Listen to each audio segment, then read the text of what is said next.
नमस्कार दोस्तों, स्वागत है आपका इस यूट्यूब चैनल पे। हम लोग की जो मोस्ट इम्पॉर्टेंट सीरीज़ है वो लगातार चल रही है। सबसे पहले मैं आप लोग को एक चीज़ बता देता हूँ कि इस चैनल पे सिर्फ और सिर्फ मोस्ट इम्पॉर्टेंट टॉपिक्स की वीडियो ही मिलने वाली है।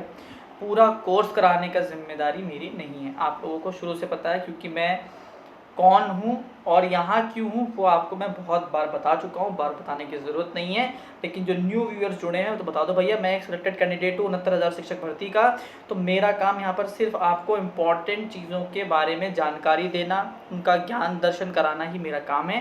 पूरा कोर्स कंप्लीट कराने के लिए आप लोगों ने ज़रूर कोई ना कोई कोचिंग अच्छे से ज्वाइन कर रखी होगी, तो आप कोर्स वहाँ कंप्लीट करिए। लेकिन उस कोर्स में वो सब आपको बताएंगे, खिचड़ी बताएंगे, आलू की सब्ज़ी भी बताएंगे और पनीर की सब्ज़ी बताएंगे, और मैं आपको सिर्फ पनीर बताने वाला हूँ, ठीक है।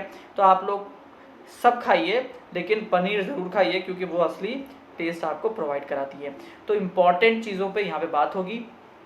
एक चीज़ ज़रूर कहूँगा, कोचिंग ज़रूर ज्वाइन करिएगा। उससे सिर्फ दो फ़ायदे होते हैं, पैसा बर्बाद होता है और कुछ नहीं होता, लेकिन फ़ायदे दो होते हैं। फ़ायदे दो ये होते हैं, सबसे पहली बात तो एक कंटिन्यूटी हो जाती है कि हाँ भाई, आपको कोचिंग जाना है, डेली आपको इतने घंटे पढ़ना है, और जब वहाँ जाओगे तो क्या होगा, टाइमिंग कंटिन्यूटी हो जाएगी।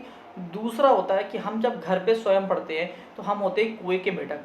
हमको ये नहीं पता होता कि कंपटीशन किधर जा रहा है, हमें नहीं पता, हम अपने ही लय में लगे हुए हैं, क्योंकि हमको लग रहा है कि हम इस कुएं में हमको सब आता है।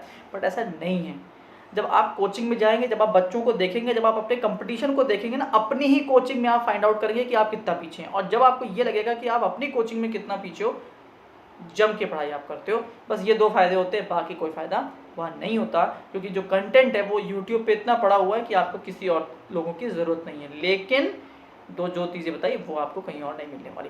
चलिए बाकी बात करते हैं, स्टार्ट करते हैं। सुपर टेट यूपर जूनियर एडेड भर्ती के लिए बहुत महत्वपूर्ण, साइकोलॉजी कह लीजिए या जो भी कह लीजिए, उसका टॉपिक इम्पॉर्टेंट इंस्टीट्यूशंस। कौन कौन से इंपॉर्टेंट इंस्टीट्यूशन है, देखिए शिक्षा का जो विकास है उस पर वो वीडियो कंप्लीट हो चुकी है।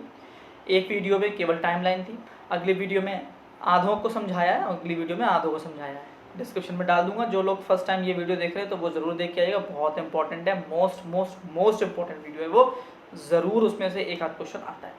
ये जो है इसमें से भी एक आध क्वेश्चन पक्का बनता है, क्योंकि आपको इनके बारे में तो जानकारी होनी ही चाहिए। ये तो बेसिक चीज़ है कि अगर आप इसको पढ़े बिना पेपर देने जा रहे हो तो आप बेवकूफ़ कहलाएंगे। आए ना आए दैट डजेंट मैटर, बट ये इतना इंपॉर्टेंट है कि आपको आना ही चाहिए। तो फटाफट स्टार्ट करते हैं हमारी इस वीडियो को। जो नए लोगों प्लीज़ लाइक शेयर सब्सक्राइब करिए।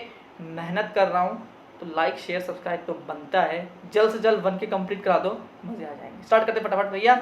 UGC 1956, जो UGC है जिसको हम यूनिवर्सिटी ग्रैंड कमीशन कहते हैं, विश्वविद्यालय अनुदान आयोग, वो 1956 में स्टैब्लिश हुआ था। यहाँ पर अभी हम केवल टाइमलाइन देखने वाले हैं, जैसे हम हमेशा करते हैं, और फिर UGC में क्या महत्वपूर्ण पता होना चाहिए, NCERT में आपको क्या महत्वपूर्ण पता होना चाहिए, वो अगले वीडियो में बनाएंगे, ठीक है। तो फटाफट देख लेते हैं टाइमलाइन, इसको नोट करते चलिएगा अपने कॉपी पे। भैया थोड़ा सा PDF प्रोवाइड कराने में बड़ी समस्या रहती है। मैं यूट्यूबर नहीं हूँ, आप सभी को पता है, कोई सेटअप नहीं है, कुछ नहीं है, सीधे बस मैं वीडियो डालता हूँ ताकि आप लोगों तक इंपॉर्टेंट चीज़ें पहुँचें। अब उसके लिए मुझे टेलीग्राम बनाऊँ, मैंने फेसबुक पेज बनाया था, बट मैं उसको कितना ही यूज़ कर पाता हूँ वो सिर्फ मैं जानता हूँ, और जो मेरे व्यूअर्स जुड़े हुए वो भी जानते होंगे कि मैं फेसबुक पे और इंस्टाग्राम पे कितना एक्टिव रहता हूँ। नहीं हो पाता भाई, बहुत मुश्किल होता है। ये वीडियो बनाता हूँ, ये बहुत बड़ी बात है मेरे लिए। तो प्लीज़ PDF नहीं, पन्ना निकालो, फटाफट नोट करना स्टार्ट कर दो। UGC 1956 में स्टैब्लिश हुआ था, विश्वविद्यालय अनुदान आयोग। NCERT 1961 में स्टैब्लिश हुआ था, फुल फॉर्म है national council of educational research and training, राष्ट्रीय शैक्षिक अनुसंधान और प्रशिक्षण परिषद। नोट कर लिया होगा मेरे हिसाब से। आगे बढ़ जाते हैं, नोट नहीं किया तो उसको पॉज कर लीजिएगा।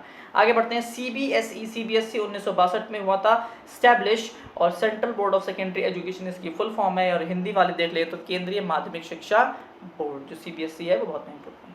नेक्स्ट है NIEPA, जिसको लोग नीपा भी लोग कुछ लोग शॉर्ट में कह देते हैं। 1962 में ये भी था, और इसकी फुल फॉर्म है national institute of educational planning and administration, राष्ट्रीय शैक्षिक योजना एवं प्रशासन विश्वविद्यालय। ये 62 में स्टैब्लिश हुआ है, और ये रही इसकी फुल फॉर्म। क्या कहता है, क्या है क्या नहीं, वो अगली वीडियो जब आएगी तब आप उसमें अच्छे से इसको स्टडी कर लीजिएगा। अभी फुल फॉर्म और डेट ऑफ स्टैब्लिशमेंट कब वो स्थापित हुआ था, आगे देख लेते हैं। SCERT 1981 state council of educational research and training, शैक्षिक अनुसंधान और प्रशिक्षण राज्य परिषद, मतलब राज्य की NCERT का जस्ट वो नेशनल है, ये स्टेट है और कोई अंतर नहीं, और वो 61 है और ये 81 है। नेक्स्ट देख लेते हैं इग्नू, बहुत महत्वपूर्ण है, 1985 Indira Gandhi national open university, Indira Gandhi राष्ट्रीय मुक्त विश्वविद्यालय, बहुत महत्वपूर्ण है इग्नू, स्पेशली जो टीचर्स हो जाते हैं उनके लिए बहुत महत्वपूर्ण है इग्नू। आई होप आप लोगों को इग्नू के बारे में पता होगा, अगर नहीं पता तो मैं आपको अच्छे से उसमें क्लियर आउट करूँगा। नेक्स्ट देख लेते हैं MHRD 1985, ध्यान रखिएगा थोड़ा सा इसके ईयर को लेके आप लोग डाउट में आ सकते हो अगर आप गूगल आउट करोगे, लेकिन 1985 है, यही याद रखना। Ministry of human resource and development, मानव संसाधन विकास मंत्रालय। कौन है? MHRD। और MHRD क्या अब वाकई नाम रहा है? कमेंट करके बताना, क्या MHRD का नाम बदल दिया गया और क्या नाम रखा गया, और MHRD का जो नया नाम रखा गया है, मतलब जो भी है, तो उसके हेड कौन है? कमेंट में अगर आप बताएंगे तो बहुत खुशी होगी। नेक्स्ट लेते हैं डाइट 1986, सब लोग डाइट डाइट डाइट डाइट, हर व्यक्ति चाहता है जो BTC करता है कि उसको डाइट में एडमिशन मिल जाए, तो वही डाइट है ये।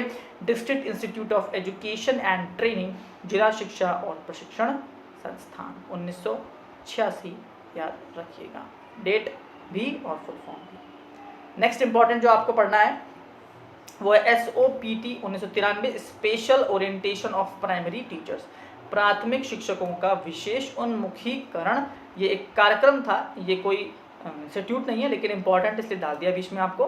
नेक्स्ट है DPEP 1994 में हुई थी, यूपी में 97 में आई थी, डिस्ट्रिक्ट प्राइमरी एजुकेशन प्रोग्राम, ये भी एक प्रोग्राम है, जिला प्राथमिक शिक्षा कार्यक्रम, ये यूपी में 97 में आया था, लेकिन देश में लागू कब हुआ था, मतलब सेंट्रल के तौर पर 94 में लागू हो गया था, लेकिन यूपी में 97 में आया था, याद रखिएगा, डिस्ट्रिक्ट प्राइमरी एजुकेशन प्रोग्राम, जिला प्राथमिक शिक्षा कार्यक्रम।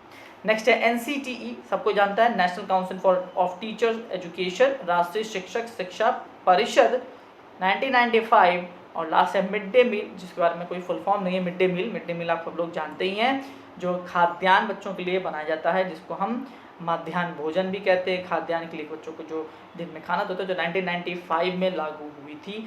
ये कुछ महत्वपूर्ण इंस्टीट्यूशन और कुछ प्रोग्राम है जिनके बारे में आपको पता होना चाहिए, और इसकी डिटेल वीडियो अगली वीडियो होगी जिसमें मैं इनको अच्छे से डिस्कस भी करूंगा और बताऊंगा कि इसमें आपको और क्या पता होना चाहिए।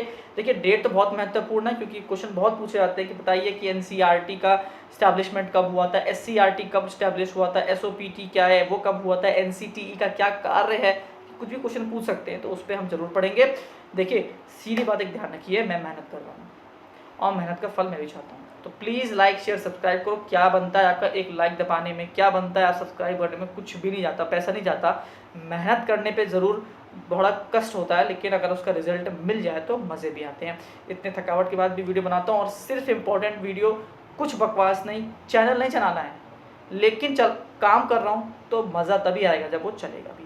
लास्ट तक देखा उसके बहुत धन्यवाद। लाइक शेयर सब्सक्राइब करके जाना, लोगों को और दिखाओ, अपने दोस्तों को, मित्रों को, कि देखो भैया कोई है व्यक्ति जो ढंग का पढ़ा रहा है, तो वो भी आके ज्वाइन करें चैनल पे, और इसका नोट बनाते चलिएगा। नेक्स्ट वीडियो में इस पर डिटेल हम लोग पढ़ेंगे, इसका ज्ञान लेंगे, जो आपके पेपर के लिए बहुत इंपॉर्टेंट होगा।